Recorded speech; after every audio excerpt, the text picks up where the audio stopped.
Good morning and Buenos dias, everyone. Today we will be reading a story and I will be modeling different questions that you can ask your kiddo at home to help them practice a variety of reading skills. My class knows that good readers ask themselves questions before, during, and after they read to help them better understand what's going on in the story. So, class, who thinks they can raise their hand to tell me a question a good reader might ask themselves before they even read the story? Andreas? I think a good reader asks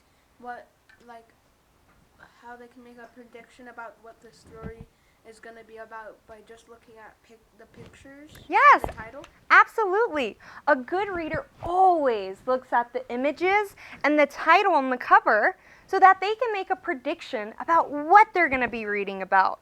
So let's look at the cover of the story we will be reading today. It's titled what, class? Dreamers. Dreamers. And look at all the beautiful images we have. So what observations can you guys make? What do you think we're going to be reading about today?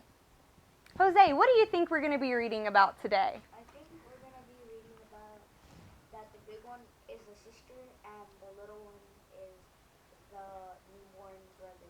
Oh, so Jose said maybe this is a story about siblings, a sister and her brother, and maybe they're going on an adventure.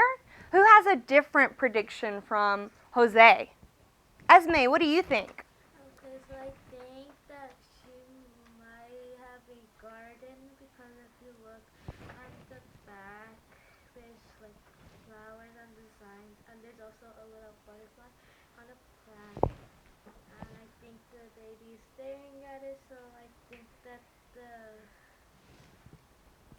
person that's staring at us is the mother, and the baby that's looking at the butterfly or the tiger. Ooh, that's a really good prediction. I love the observations you made. So Esme saw the flowers and the butterfly and said that maybe this is a mom and her baby, and maybe they have a garden. That could be their dream. Let's keep reading to see whose prediction was right. It says, I dreamed of you. Then you appeared. Together we became Amor. love, Amor. resplendid life, you and I. Let's talk about this word real quick, resplendid.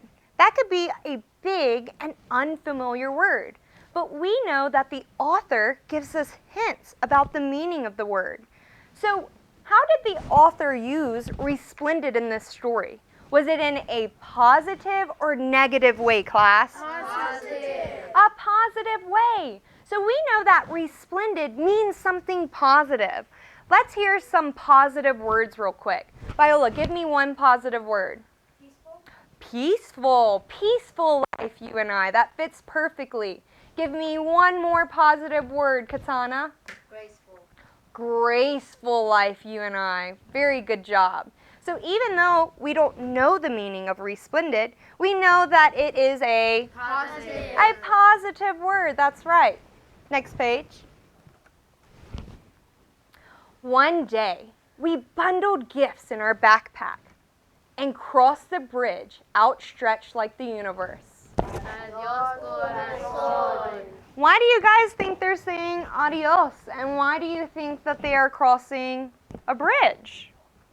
Andres, what do you think? In the background you can see a volcano, and I think maybe the lava came out and the molten came out and it started damaging her hometown. And the reason why she's crossing the bridge is because she needs to find a new home, and the backpack, that's exactly why I think she's leaving, because her backpack has stuff you would usually have or leave at your home, but she's packing up so she can she's packing up stuff that maybe she needs throughout Yeah, that's a really good observation. So behind all those beautiful presents, Andreas noticed that there was a what, class? A volcano. And what's coming out of the volcano? Lava or fire. So maybe they had to leave their town because maybe something bad happened. What do you notice, Jayla, about the picture? It was Aloud said, and what I noticed in the picture is like she has much things in her backpack, and like what I also think about it is that it looks like her hometown was damaged and she couldn't use it anymore because the water is also like not like nasty and the green, and it looks like she's leaving her hometown because maybe it was damaged and apparently like and I think and I also think that the butterflies are there to guide her to a resplendent life with her child. Ooh, so Jayla also agreed with Andreas and thinks maybe they're having to leave their hometown for not a good reason, but Jayla thinks that maybe on the other end of this bridge will be their what life? Resplendent. Their resplendent life. Jayla noticed that there are butterflies and that maybe they are guiding the two characters across the bridge. So let's keep reading to find out.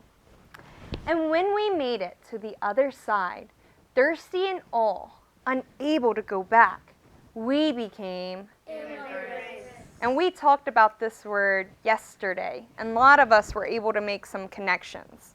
But let's keep reading. Migrantes, you and I, the sky and the land welcomed us in words unlike those of our Ancestors. What words do you guys notice? Katana, tell me one of the words you see. I see say something. Say something. What's another word, Alex? English. So we have say something, speak English.